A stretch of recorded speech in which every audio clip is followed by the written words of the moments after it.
What's up everyone, it's Jan Bors, new video, Q&A again. You sent some questions, not so many, so it won't be a super long video, and I will answer all of them. So if you're ready, we can start talking. But you're ready, right? I'm ready. Let's talk. Alright guys, welcome back to my channel. I'm very glad you're here. Thank you for your questions. Of course, I really hope you are subscribers already, and if not, it's now time to do it. Also, give likes to this video, share this video, watch my videos on this channel, and also you can become a member to support this channel or buy me a coffee, give me a super like. Why I'm saying this? I just want this to grow. I want this channel to grow. I want my opinions to also grow among the community, and because I'm bringing something different, professional, let's say, in the way of how I look at things from a different point of view, less than a fun, I would say, more from really like visionary view. Visionary, it sounds so arrogant, Jan. No, I mean that I'm trying to bring you completely different view from a person who's working in TV industry, who's working in entertainment industry, partly in music industry, and has the connection abroad also about it. And also I have my vision for Eurovision, not from a fun perspective, but that's something for you who are already watching me, known for who are new in here. Maybe this is a new information, so check all my old videos, or not all, there are like 500 of them, but watch some of them, pick them. There are rehearsals going on. For example, nowadays I'm doing some videos with Ellie Adam, who is also a TV professional. She's working as a fashion designer, fashion stylist for TV, for stars in Romania. She's brilliant, and her insights are just amazing. Like, I teached from her, or I learned from her so much regarding the composition of dresses and colors and so on, that this is another detail in the mosaic of knowledge. And I would like to share this knowledge with you, but now I will answer your questions finally, right? It's like skipping. Alright guys, so the first question is from Motuli Felike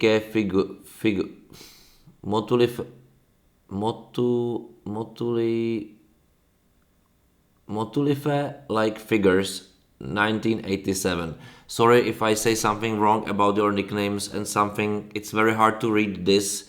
It's long quotes basically, and I of course don't know how you mean it at the first instance. Anyway, you asked, as a guy who works in the visual arts, I would like to know if there are rules and limits to stagings, or is practically everything possible as long as the country of performers paid for it and organize it, in terms of fireworks, tech equipment, projections, LEDs, and so on. Not everything is not possible. First of all, you have some technical limitations. For example, the shapes of the stage are limited, the heights are limited, some technological stuff sometimes are limited. For example, you cannot hang some heavy stuff from the ceiling because of statics and so on. There are so many rules about it, also by law. In every country a little bit different, but there are those limits. Then also you are of course limited by budget, but what you have in free in the stagings, let's say you have cameras, all of them, you have edits, all of them, or however you want. You have LED screen, and you have LED screen especially when you invest in your own graphics and then send it, tells how it should work. They will create it to those very specific things. Anyway, this is basically very standard stuff which you pay. It's included, and it's enough. And lights also, I forgot about lights, which is the most important in my opinion. And you have this package, you don't need anything more, but you don't need anything more. So this is included, but of course there is buts. Like, everything is about money. So for example, if you're from a country which cannot afford like big props, you won't have big props unless you're from the country who can do, like, for example, Sweden. They have this crazy box for sure for Marcus and Martinus. For example, I don't think Czechia would be ever able to found it. You know, it's like those things are in general very expensive, and now imagine shipping it, for example, to Sweden, or let it build in Sweden. Like, we are talking about completely different costs for men work, and that must be paid, you know. And sometimes, of course, there are some margins and so on, blah blah blah. So if country practically everything possible as long as the country or performers pay for it. Even though you can, like if you reach into the limits of, for example, the weight of the prop or something, you can do basically whatever if you pay for it, if you can afford it, if you can also deliver it, if you can make it work. I think it's not that easy, but yes, in this way, money is the thing. But I always say that it's not just about it. It's still about music and the performance and the creative approach. In my opinion, and this is like, don't take it like pejoratively or something, but in my opinion, who use like huge props, blah blah blah, is masking something. In my opinion, this is not creative, because, for example, this year, creativity comes with the extremely amazing stage, and I don't see somebody, like many countries are using it actually, and instead of they're like putting towers or something, over there, which is for show fun, but I don't think this must be the way. So there are also other creative ways how you can overcome such issues.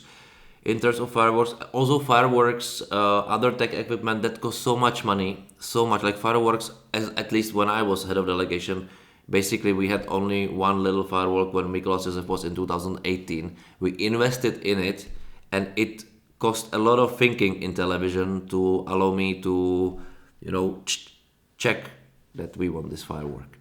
Definitely wasn't easy stuff. Like money is a thing, but you don't need it. You must just find a way around. It's nice to have it, but you can have only what you can afford. And let's say the standard pack you're buying, it's good enough. It must be good enough. Then it's up to you. Okay, next. I hope I answered well your question. Next question is from Trick XP. Sorry I didn't put you first. You're a member. I didn't solve it out, but members should go first all the time. That also counts for you. Become a member. So, Trick XP, a question came to mind after seeing the London pre-party. Do you think it's a coincidence or some kind of trend estimation that we have and could have had 3 similar songs this year? Croatia Rim Tim Tagidim, Austria Ram Ti Dam Dam, and the third one almost was Norwegian Kano with Dam Digida. So it's just similar styles are what are going to see more if in the coming years. Like I answered it also underneath the video, and now I think about it again. First of all, like those 3 songs are not similar in melody. There are 3 different songs. Like Croatia is like rockish, Austria is like 90s dancey. Also, Kano is 19 dancey, but they are like both kind of Euro trashy, but not the same. But I was also thinking about it that we have those rim tim tam dam dam ding ging ging gam bam and so on. I don't know, like in my opinion, this is kind of a lazy, but I think also fun. Maybe a trend how to make songs like clearer. Also, 90s are coming back. 90s in Europe music was terrible. Like it was DJ Bobo, Scooter, and so on. These things which influenced for example, my young age, and they are now coming back for the new generation which didn't go through this. So for me to always to listen to it, it's like, okay, like the zero quality came back, but Europe wants to have fun. I think we were very specific on this continent all the time. Anyway, I think there is always some kind of a trend. If this is a trend, I don't know. Maybe next year will be something else. Maybe some new stuff. Maybe we will be pushing more to 2000s, and those Avril Lavignes and this kind of stuff will come more and more and more. I have no clue, but definitely I can tell, for example, from this year's Eurovision that 90s is the trend. Like 90s is the trend from various parts, various influences, but 90s. This is, in my opinion, the thing what is now happening. Okay, next. We'll have a coffee.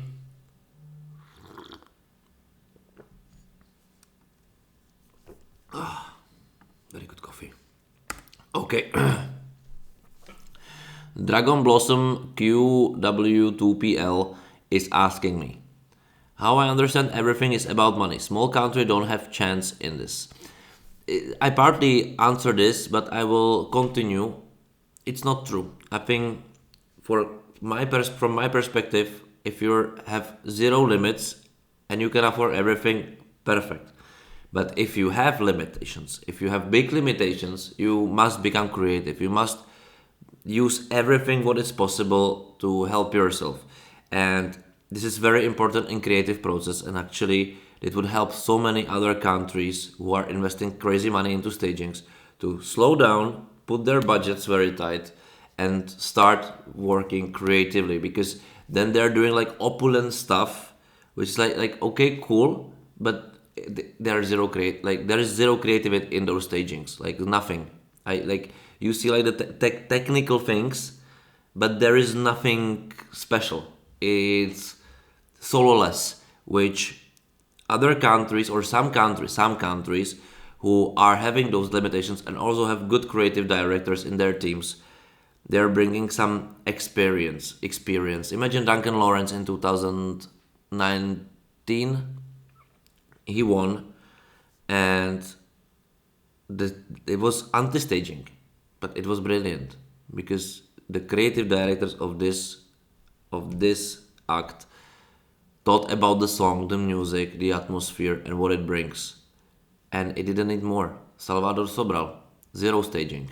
But it was a staging because we still think that everything needs to explode or being framed or something. Of course, you always try to. Also, me when I was designing 2019 Eurovision for us with Lake Malawi completely.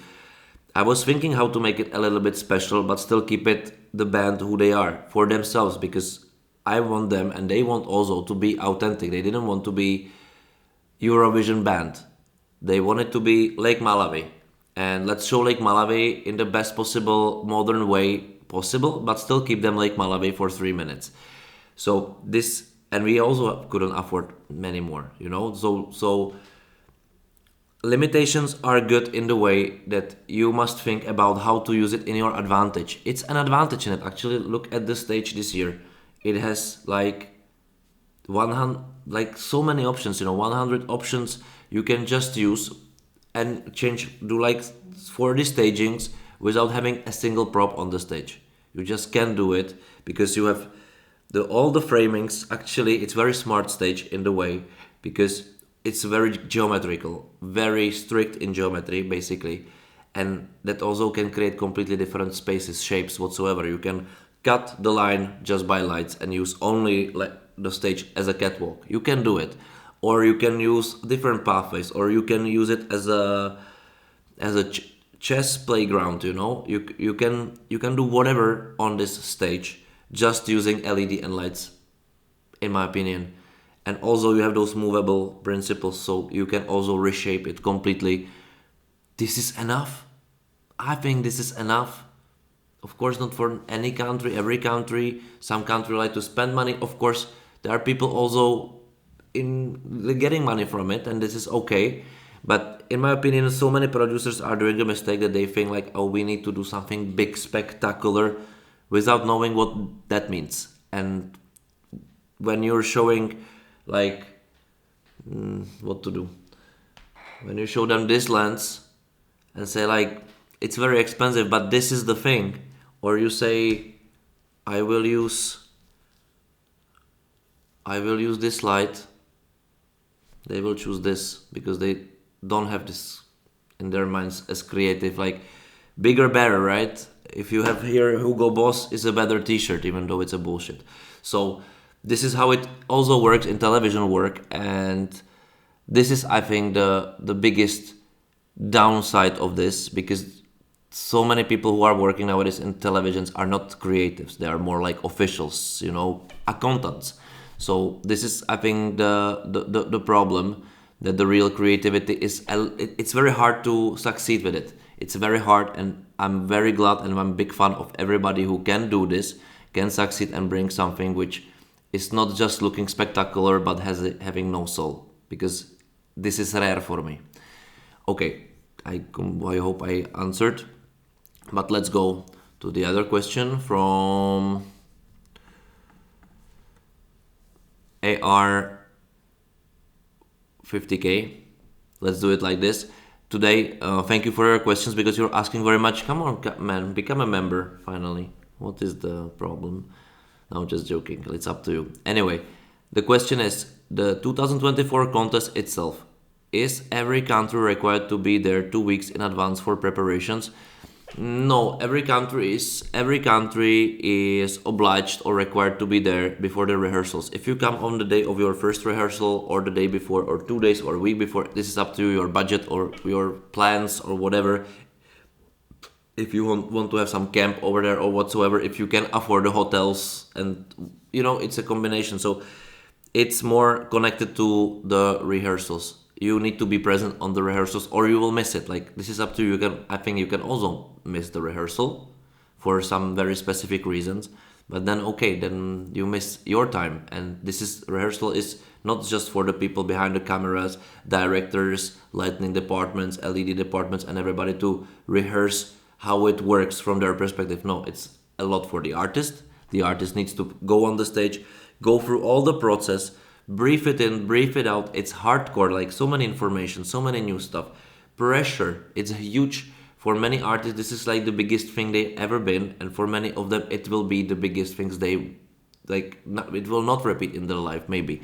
And this all comes into the mind. Then so many professionals around you, finally, sometimes asking questions you never heard before, because this is just completely different level of production. One person takes you from here, from there, other person takes you from here, from there, blah, blah, blah, blah, blah. So many things. And you have very limited time for rehearsing. Even like half an hour seems very generous.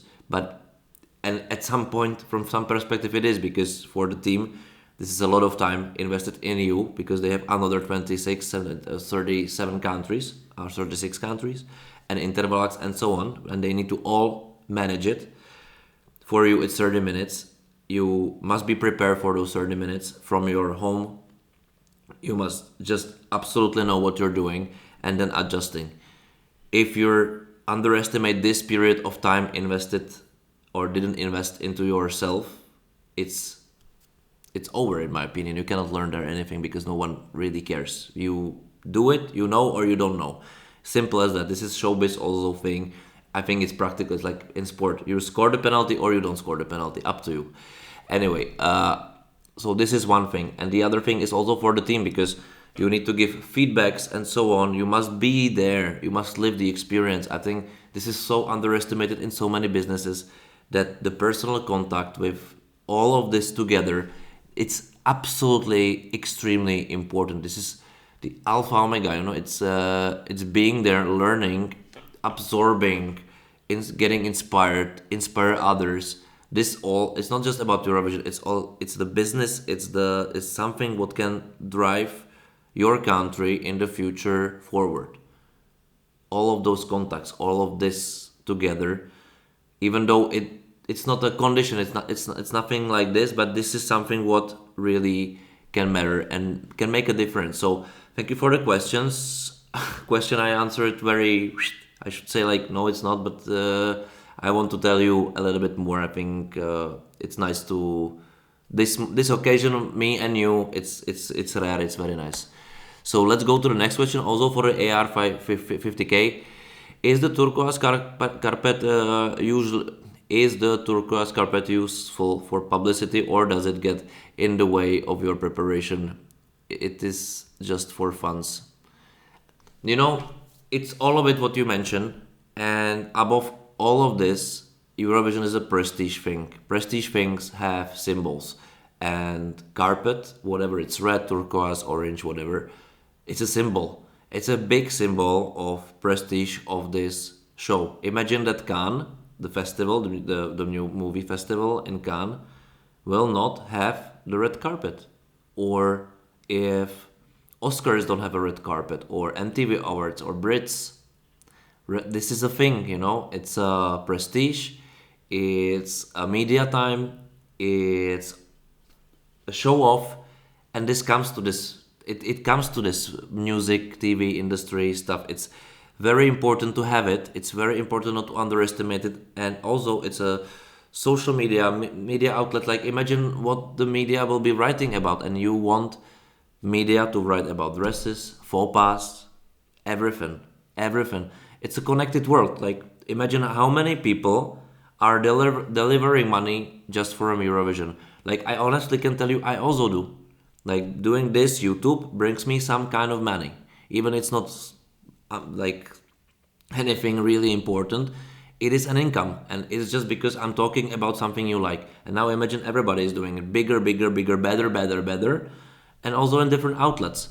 This is so important. It's important for media. It's important also for the artists themselves. It may be important also for television themselves because it's all connected. Everybody gains from it. And yes, it comes with the downside that it takes you time somewhere else. But I think at this point, before the before the Eurovision starts, so first jury broadcast and so on, this is the last time when you can really like a little bit ease your nerves. Imagine that you're in the environment there with like as a head of a delegation, for example, with your other colleagues on the same positions, and they are all like even though you're confident and you believe that you're do the maximum and you're okay, there is always a certain level of stress. 100% you cannot get out of it, and this shared thing together also with your team and so on, it's connecting people. After all, it's connecting, and this is also important because that get us closer. This is unifying, you know. It's make us united, really. Other question. Ender XD4N. XD4N, I don't know. I hope I didn't read something wrong. Maybe you know this, Jan. I suspect Yost will include Kara in his live act. Last week he visited Finland to see him. Do you have any idea if the EBU regulations allow this or no? I can't remember this happening in the past editions, and considering former winners are allowed to return to the contest, I would assume such a thing is not prohibited. Curious to see if you are able to enlighten me on this topic. So first of all, EBU cannot tell you who can be on the stage with you or not, if it's within the rules. For example, Kara, if Finland wants, he can represent Finland at Eurovision in 10 years in a row, or they can do a medley with Man Semmerlev. Like there are no rules like this. They cannot be, because who can tell you who you should cooperate with? This is like, it's impossible. So if Yost will have included Kara in LED or really present, good for him. It will be a marketing stuff. It's all the marketing stuff. It will tell a lot. Such a thing would tell probably a lot about how it's really song-wise taken and what it's possible to do on stage in the way what everything you would do for victory. So for me, this would be more likely okay, but that's a little bit weird. But on the other hand, why not? Like no one can tell anybody this. Like it's up to every single country how they will manage those 6 people on the stage. If they want 6 people on the stage, this is up to them. It's their thing, and no one should be in, like, no one from other whatever external sources, if it's EBU or the broadcaster who's doing the Eurovision or somebody else, shouldn't really tell you what you should do. Everybody can have opinions, but this shouldn't be in the rules. Like if the host decide to have like really whoever he wants, he can have whoever he wants over there. In my opinion, this is their creative thing, you know, artists and the delegations. Okay. AR5, this is the last questions. AR500 asks me, I cannot read it properly, but I think I will find it over here. Give me a second. Do they give you lots of food in the green room? Not just sandwiches? Is there too much alcohol there at the final? You don't want people drunk and the votes are given out. The first thing, I think it was very different from country to country. I think we paid for most of it. Just some little snacks were there. But I never felt that I would die hungry. No. But I honestly don't really remember. I remember, for example, in Kiev we were ordering food a lot. In Sweden, we couldn't afford a lot, but we eat in also in Israel. It was very expensive and very limited somehow. But we always manage, like, imagine that this is like so normal in TV industry. Like not everywhere the hospitality is this crazily perfect. But I never was suffering, so I think this is also okay. If you want to like have a very simple meal, very very simple, you can eat from what it's there. So no one's gonna die of hunger. If you want to have something bare, you must pay, and that's, I think, okay in my opinion. That there's nothing wrong about it. It's everywhere the same. Even though if you work for a company like TV company, you also don't have snacks for free. You need to pay them, so it's absolutely okay. No one suffered. But I like the question with the alcohol. I remember the finals. I got drunk really. Once I really got drunk because I think that was the first one in Sweden. It was so much energy, so much expectations, so there was so much pressure on our shoulders, even not from you or other countries, but inside the television. No one really trusted us in here in Czech Republic. No one trusted us that we can make it to the finals. No one. And we believe that we can make it, and thanks to juries, we made it to the finals. And we started this amazing journey, because who would guess that Czechia would be where it is? Even you can maybe say like, hey, this is not that crazily good or blah blah blah. You cannot imagine the environment in here and what we did, and also what the team is doing now. This is beyond expectations anyway, because no one is here to be really a big fan of you. So it's a matter of perspectives. And yes, there was a plenty of alcohol, but I think from some year they canceled this, and I think it's good, because it's a little bit stupid. I saw many people drunk in green room, including myself, and it's good for emotions. But after all, I think it's nice to just slow down a bit about it. But this is up to every single country. Like, if you're there, you will glad to have a wine or something, because oh my god, those crazy nerves because before juries or public votes, you cannot imagine. Like, you just cannot imagine. It's crazy. It's crazy when you're sitting there. The camera is like here. You see on the other green box the other camera, and you just wish that the time stops, and you just wish that the camera red recording light will be on you. And those moments, you cannot imagine the euphoria when you win. When you win, it's a victory to get to the finals. You cannot imagine this euphoria.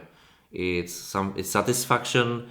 It's everything. Those moments, those 20 seconds of joy are brilliant. For example, when we firstly done it at Eurovision 2016 to the finals, I couldn't hold it. I think you can still see it in the broadcast. I was like, yeah, a little bit drunk, but super happy, So it was a relief. So yeah, what was the question? No, come on. I think that was nice. Okay, but that was all the questions. Anyway, I talked a lot. I like to talk, but you know that.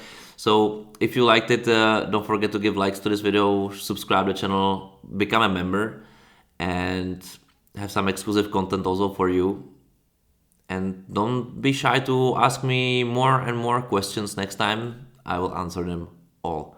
Thank you for watching, and see you next time. Bye.